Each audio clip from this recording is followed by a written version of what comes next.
All right, this is a stain job that we did. The color is Old Masters Cedar. It's kind of a brownish red.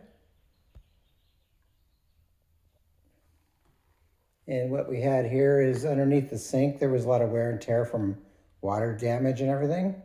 And so we just sanded it down and put the gel finish on it with a clear finish, and it looks brand new again.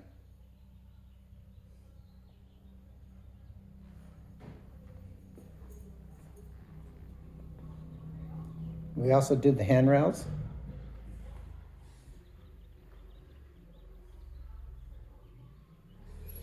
These ones were obviously super worn down from people coming up and down the stairs. And we put a new finish on them. So it just goes to show you don't have to replace, you can just refinish.